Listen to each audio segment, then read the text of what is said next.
waaqayyo daawiti wajjin ta'etu amaaketa afaan ishee caccabsee gata ture. Inni Saa'oliin surree hiikkachiise kun, inni mootii Israa'eliin bishaan dheebochiise kun, mootiin Israa'el waan haasa'u wallaalee namni namicha kana nurraa gab godhu yoo jiraate mucaakoo ishee hangafa fuudhu mucaakoon kennan mootummaa koorraa mugimmaa ishee fudhatu. Inni akka Saa'oliin surree hiikkachiise kun eenyu? Seenaa sanatti maa'inaan seenaan isaa akkasi loltuudha. Biyya biteera mootii Filisxeemi taakkuudhaan hojjaadhaan waan biraatiin lolaan miti hojjaadhaan namni bira isa bira hin ga'u. Barbadaa biddaa fakkaata ijjisaa jennaani.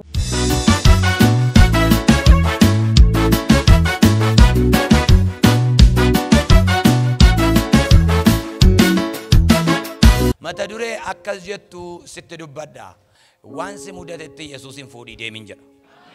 Daawit immoo Filisxeemichaanii atillee billaa eeboodhaaf bodee keetiin anatti dhufta. Ani garuu maqaa Waaqayyoo gooftaa machaa isatti geesse maqaa Waaqayyoo sanaan asitti dhufa. Har'a Waaqayyo harka koo keessa si buusa. Ani si ajjeesee mataa keessarraa nan kutaa. Tajaajiltoota kee yookaan immoo loltoota kee hunduma isaanii allaattii balaliituu fi bineensa caakkaatiif nan godha. Yommus biyyi lafaa guutummaan ishee gooftichi innatitti geessu innan qabadhee sitti dhufaa jiru kuni Waaqa Israa'el akka ta'e addunyaa kanatu beeka. Lolichi garuu kan Waaqayyo waan ta'eef Waaqayyo harka keenya keessa si buusa. Guyyaa sanaa eeboo fi billaan akka nama lolchine walga'iin kun hundumtuu hin beekattiin jedhe. Daawit jechuun tiksituudha. Maatii tokko keessaa nama tuffatamaa nama hunda isaaniitiif isee hojii kenneera. Tokkoon isaanii hojii mataa isaanii qabu. Hojii mataa isaanii qabaatee inni xinnoon kun garuu horiidhuma baasii gashate waan biraatiif laaqmaa damal darraskam. Daawit lafa onaa horii eegu keessatti waraabessi dhufee horii harkaa fuuchuuf jedha amaaketa. Amaaketi dhufee oolaa harkatti nyaachuuf gaafa jedhu eeboo darbannaan ittiin goru daa'ima waan tureef. Daawit tikseen horii way eeboo qaba way gajara qaba. Horiin gaafa tikfamu harkaan hin tikfamu. Tikseen horii yeroo hundumaa ulee mataa isaa qaba. Namni horii tiksu horii kan inni deebisu karaatti ulee isaatiin. Daawit gaafa deemu gajara malee hin deemu. Daawit gaafa deemu eeboo malee hin deemu. Garuu waan nama dhibu amaaketi gaafa inni dhufu itti darbata daa'ima waan tureef ittiin goru dhaqee miila isaa jala bu'a. Oolaa kanaaf itti gaafatama waan ta'eef mana galee lolamuu irra jedheetu harkaan dhaqee qabata. Waaqayyo Daawitii wajjin ta'etu amaaketa afaan ishee caccabsee gata ture. Yeroo sanatti Daawit hin beeku daa'ima waan tureef leenci maali hoolaan maali hin beeku. Namni waan hin beekne hin baqatu. Waan beeku baqata. Leenca gaafa jedhamu hin baqata. Adurreedha gaafa jedhamu adurreedha gaafa jedhamu maal gootu gaashi? Hin baqaddu. Leencatu jedhame. Hin baqadda. Edha maaliif humna leencaas humna adurrees waan beekanuuf malee waan biraatiin miti. Adurree waa akkan goone beeku leenci immoo akka ni caccabsee gatu beeku. Daawit lamaanuu hin beeku. Leenci maal akka ta'e hin beeku qabeedhuma waan akka adurree see caccabsee gate. Garuu Waaqayyo waan isaa wajjin jiruuf caccabeef leenci. Gaaf tokko garuu obboloota isaa ilaaluu gaafa gara lafa onaatti ba'u. Obboloonni isaa guyyaa 40 qe'eetti hin galu. Har'amee obboloota kee ilaali jedhameetu deemee ilaalu. Obboloota isaa waan bakkee bushetu jira. Obboloota isaa waan bakkee ooshetu jira. Obboloota isaa erga manaa ba'anii guyyaa 40 halkan 40. Hamma Daawit dhaqutti namoonni kun guyyaa 40 tulluu gamaaf gamana ta'anii fuula isaanii dura holqa guddaatu jira. Israa'eloonni gamana Goliyaad gaararra dhaabata. Saa'ol gamana ta'a. Saa'ol mootiidha jedha. Goliyaadaan mootiidha jedha. Inni kun mootii Filisxeemi jedha. Inni kun mootii Israa'el jedha. Waan nama dhibu garuu mootiin Israa'el hin perperaa'e jedha. Hin sodaate jedha. Why? Because seenaa namicha Goliyaad jedhamu kanaa beeku. Hojjaadhaan amma waan addunyaa irratti nama isaa ga'u hin argamu. Hojjaadhaan dhiisi beekumsaan dhiisi loltuudhaan dhiisi waraansaan dhiisi lolaan hojjaadhaan erga lafti uumamee amma isaa kan ga'u amma irraan argamu. Namichi kun dhundhuma jaaf taakkuu waan hundumaa asii gadi ilaalee nama beeku. Daawit immoo surree uffattee waan amma kana geessu natti fakkaata. Gabaabduu wayi. Daawit gaafa jara kanatti gadi ba'u hin arge. Gaafa argu dhiirri yoo jiraate jedha. Guyyaa 40 dhiirri yoo jiraate namicha jedhu kana seenaa isaa dhagaye. Maa inni nani Israa'elootatti dutaa jira hunduma keessan hin fixa jedhaa jira. Maal jedhe Saa'ol jedhe. Saa'ol immoo mootii. Saa'ol immoo galagalee sin keessaa namni namicha kana gaxxamu jira. Yoo gaxxame garuu mucaakoon kennaaf jedha. Mootiin gadi bu'ee mucaakoon kennaaf jedha. Mootiin surree baafatee qabattoo isaa hiikkatee dhiirri jiraa jedha. Maal jedhaa jira? Handhiira miti jedhaa jira. Handhiira miti.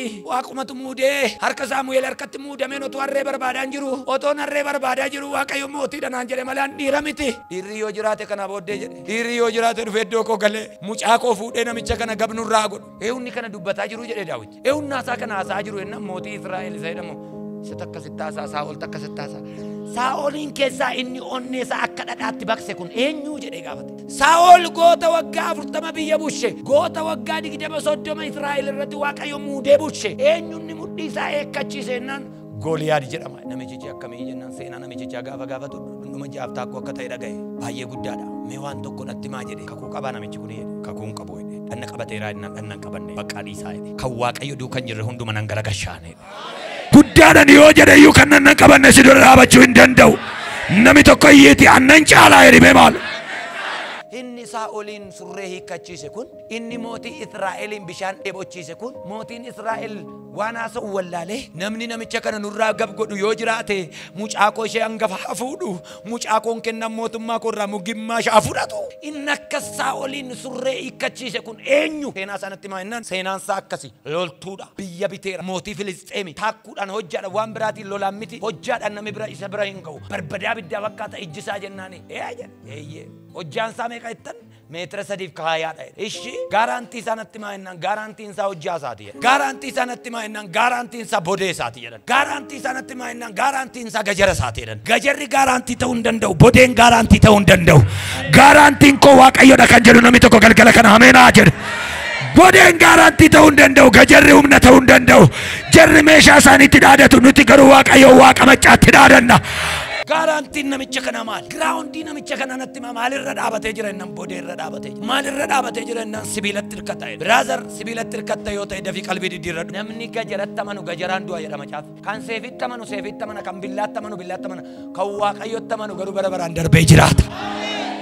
Achi as bahee akkas jedhe. Saa'ol jedhee innaan mucaa kee fuudhuudhaafis miti. Gaafati kana duratti namicha dhannan qabanne kana duratti perperaatee surree hiikkattu garuu nan aare. Akka kee ta'utti dhaqanii du'uu wayyaa. Eenyudhati kun immoo gansarra taa'ee hin beeku ni. Israa'eliin bulchaa garuu Daawitiin hin beeku namichi kun. Biyyicha bulchaa garuu maatii kana hin beeku. Maatii hin beekamne keessaa si fida Yesuus. Nama mootiin hin beekne miti nama ollaan hin beekne mootii duratti geessee Waaqayyo geebatti kennisiise. Si wajjin haa ta'u malee abbaan qabaatiin haadhaan qabaatiin mootii garaaraas ta'a. Asteer abbaan qabdu haadhaan qabdu garuu fuula mootichaatti simboo kennee fedha. Eessa kun immoo jennaan harkaa gaggatte abbaan qabdu haadhaan qabdu abbaan koos Waaqayyo haati koos Waaqayyo. Dhuma kee hin beektu jalqaba kee beekta malee. Ati kaleessa kee beektaa har'a kee lafa jirtu beekta borii keetiif garuu Waaqayyo natti dubbataa jira. Eenyullee hin beeku ati illee hin beektu Waaqayyo garuu waa qopheesseera. Daawit akkas jedhe ani jedheenaan namichatti kana nan galagashe. Saa'ol achi as waame dhiisi kan. By the way Saa'ol akka nuyi amma lallabnu miti lallaba keenya olitti fincaan ofitti fincaaye. Guyyaa 40 halkan 40 bakkee bushi gooti kun. Biddeena nyaatanu bishaan hin dhuganu bakkee keessa taa'anii beelluu ajjeesaa jira rommaa jiru. Daawit akkas jedhe isa amma bookkisaa jiru isa akka leencaa bookkisu kana akka inni baroodu nan godhaane. Akka inni boo'u nan godhaane.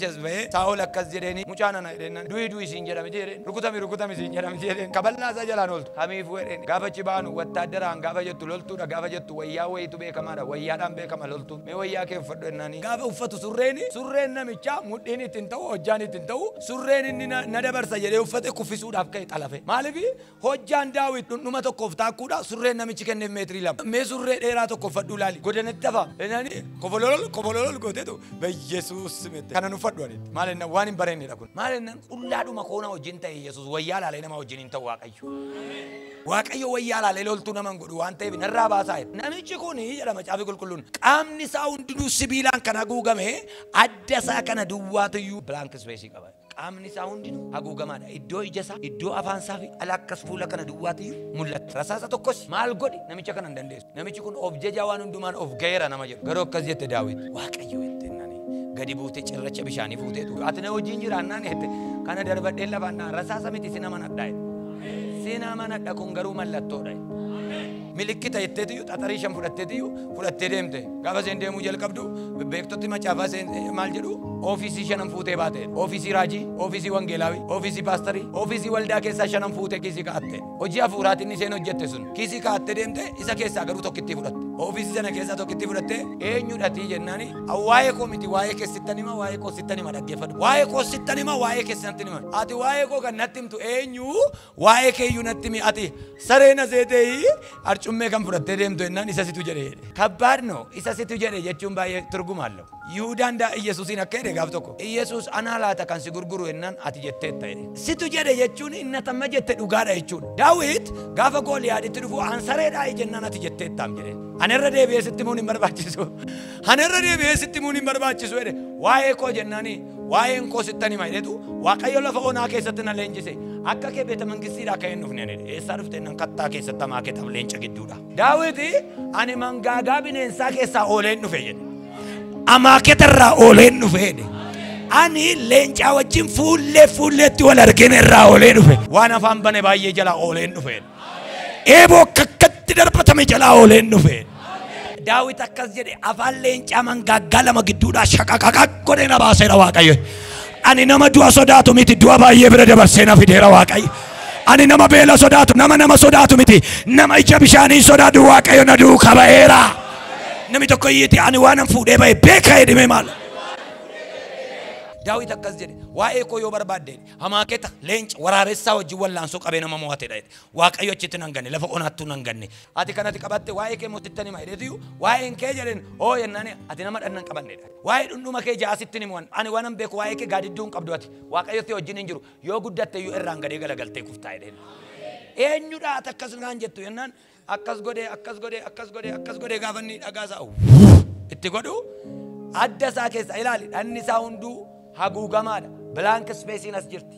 Iddoon hunda haguugame iddoo kana blank space ture.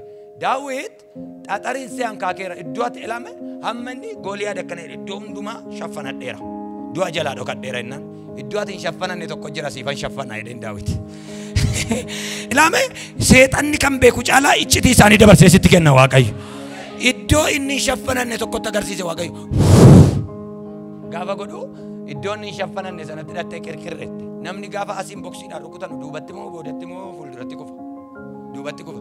Gaafa Daawit asii achi rukutu Waaqayyo immoo achi as dhiiteera namicha. Gaafa Daawit asii kaasee kaballaa ilame gaafa tasii Yesuus jettu inni immoo achi asii daffaa Waaqa. Atasi achi darbatta gidduutti la akka hin taane taati seetan. Mee gidduutti akka hin taane taati jedhame maala. Gaafa Daawit asii kaasee cirracha darbatee adda keessa buusu Waaqayyo immoo dudduubbeedhaan Gooliyaadiin dudda isaa keessa dhiiteetiyyuu akkas jedha Macaafa Qulqulluun Gooliyaad fuulduratti kufeedha. Kan fuulduratti kufu yoo dudduubbeedhaan rukutameedha. Hin argine malee dhoksaadha malee harki Waaqayyo diina kee boroodhaan rukuteera. You are a symbol. Ati simboliidha Waaqayyo garuu diina kee rukuteera. Diina keessa dhoksaatti waa'ee kee hammina kee du'a keessa laphina kee jaamba'uu kee barbaadu sana seexanicha rukuteera. Akkas jedhe Daawit. Ani jedhe qobaa koon jiran seen jedhe. Ati xinnummaa koo laalta sana duuka jiru garuu guddaa ta'uu isaa beektaa. Waa'ee sana na duuka jiruun sitti hima. Inni jedhe goota amaaketa kukkutudha. Goota leenca karaatti hambisudha. Duwwaan dhufeen seenati. Ati gaachana bodee qarattee dhufte. Ani immoo Yesuusin qabadheen dhufte. Mee waanuma hundumatte dhaame malee. Yesuus si qabadheen baay'eedha. Duwwaan ba'in. Wanti tokko akkasii socho'u nagadee akkasii milkaa'u hojiin akkasii milkaa'u yoo barbaadde manumaa gaafa baatu balbala kee cufadhuuti Yesuus na dura ba'i qobaa kee hin deemin waa lamaaf si fayyada tokko si eegaa tokko si moosisa akka dadhattee hin qabamne si eega iddoo galuun mallee gaafa ga'u sababa uumee si deebisa iddoo galtetti immoo akkati moo'icha argattu si godha Waaqa. Daawit akkas jedhe ani siin durseen ba'a ani Gooliyaad ilaa kunoon adura kan jiru Waaqayyo dha. Anaaf si gidduu jira Waaqayyo jedhe. Maalinnaan ati gajara amanatta ati loltuu amanatta ani jedhe harreedhe xinnoo inni ati jette kun Waaqayyo dabarsee siin natti kenna morma kee kuteen allaattiidhaaf godhe. Maali jenna Waaqa moo'amu qabeen jiruun Waaqa moo'ee nama moosisu malee. Harka kee boottadhuuti Waaqni koo moo'aadha jedhi dabalee. Dubbii kana kan nagaa jirtan foddaa televiziyooniitiin sigaa qobaa fiiguun kee braazer. Sigaa haadhoo qobaa fiiguun daldala qobaan nagadin nagada kee keessa Yesuus hojii kee keessa Yesuus barumsa kee keessa Yesuus gaafa manaa baatu Yesuus na dura ba'i jedhiitii ba'i. Kotto wajjin deemnaa jedhe hiriyaa kee iyyuu dhaabattee man barumsaa deemna ittee waamta Yesuusin waamumaa dadhabde waamisi jalaa uwwaata qobaan deemin inni moo'icha namaa kennu si dura haa ba'u. Harka kee kaasii na dura deema Yesuus jedhimee maalu. Kanaa booddee otoo hin turin Maariyaam kaatee ariifattee baddaatti ol baate gara mandara Yihuudaa dhattee mana Zakkaariyaas yookaan mana Elsaabeexitti ol galte. Elsaabeexin nagaa gaafatte yeroo Elsaabeex nagaa Maariyaam dhageesset mucichi garaa ishee keessaa gammachuudhaan hin burraaqe. Elsaabeex yommus hafuura qulqulluudhaan hin guutamte. Sagalee ishee ol fudhattee dhageessiste ati dubartii hundumaarra eebbifamtuudha. Mucaan ati garaatti baattus eebbifamaadha jette. Zakkaariyaas boqonnaa tokko lakkoofsa tokko kaaftanii gaafa laaltan nama Waaqayyoo luba sanyii lubaati jarri kuni. Elsaabeexis Zakkaariyaas sanyii lubaati garuu dhalan qabanii gadameessi isaanii cufamaadha. Waaqayyo gaaf tokko Zakkaariyaasitti dhufe yeroo kadhannaatti carraan irra bu'ee mana qulqullummaa sagaduudhaaf yeroo ol galee tutuun qiddaasa irra jiru yookaan utuma Waaqayyo jajataa jiru ergamaan karaa mirgaatiin itti mul'ate Zakkaariyaas hin sodaatin dhala dhiiraan sii kennaa ati warraa kee hin deessi maqaan isaa Yohaannis jedhama jedheetti dubbate inni garuu hin shakke afaan isaa guyyoota sanaaf ji'oota sagaliif hin cufame Zakkaariyaas amma cufamee jirutti isheen garuu hin ulfoofte bataam የሚገርመው waan tokko sinitti muun deemaa jiran maal fuutee deemaa jirtu jedhii nama si bira jiru amma dubartiin kun Maariyaam garaa ishee keessatti mucaa Yesuus jedhamu garaatti qabattee jirti. Dubartiin Maariyaam jedhamtu kun ulfa Waaqayyo rooti Elsaabeexinis Maariyaaminis yeroo tokko yaadate Yesuus. Waaqayyo siizinii tokko irra yaadate jara kana. Maariyaamis yaadatamte Elsaabeexis yaadatamte. Elsaabeex ulfoofteetti garuu mucaan garaa isiitii socho'ee hin beeku. Maariyaam kanaan dura mana Elsaabeex deemtee beekti isa jalqabaa miti kan deemaa jirtu. Garuu amma isa deemaa jirtu garaatti waa baattee deemaa jirti. Ameen ameen ameen ameen. Garaatti inni isheen baattee deemaa jirtu isa du'aa sochoosudha. Garaatti inni isheen baattee deemaa jirtu isa reeffa sochoosudha. Isa waan hin sochoone sochoosuu danda'udha. Gaafa isheen nattee mandira Elsaabeex galtee Elsaabeex jette wayyee jennaan nagaan siif haa ta'u. Haleluuyaa. Gaafa isheen nagaa gaafattu garaa Elsaabeex keessa waan socho'uu dide tokkotu socho'e. Waan ta'e hin beekne tokkotu ta'e. Waan mul'ate hin beekne tokkotu mul'ate. Battaluma Elsaabeex hafuura qulqulluudhaan hin guutamte ati nama Waaqayyoo Maariyaam ati hundumarra caalta dubartoota keessaa nama filatamaadha. Maali jennaan inni ati fiddee dhufte garaa koo keessaa waa sochooseera. Qobaan deemin galgala kanaa kaasee Waaqayyo waa sii sochoosuu barbaada. Gaafa hidhattee qabattu kanaa booddee hojiin kee hin socho'a. Itti baataa hin sochoonee keessii socho'uu jalqaba. Kan kee miti kan namaa sochoofta galgala kana. Projektii kee miti hojii kee miti maan kan onaarra hadifal teekee tabaasanta. Na duuka Waaqayyootu jira. Anarra kanan si dura ba'u siin jedhee of dura baaseen dhufe. Qobaan si dura jira miti anis Yesuusiin fidee dhufee si dura jira. Ergaas si qaba. Manni sochoon hin socho'a. Projektiin hin sochoon hin socho'a. Tajaajilli socho'uu dide si jalaa hin socho'a. Vibrate waan godhu tokko si duuka ba'a. Yesuustu garaa ishee jira kan.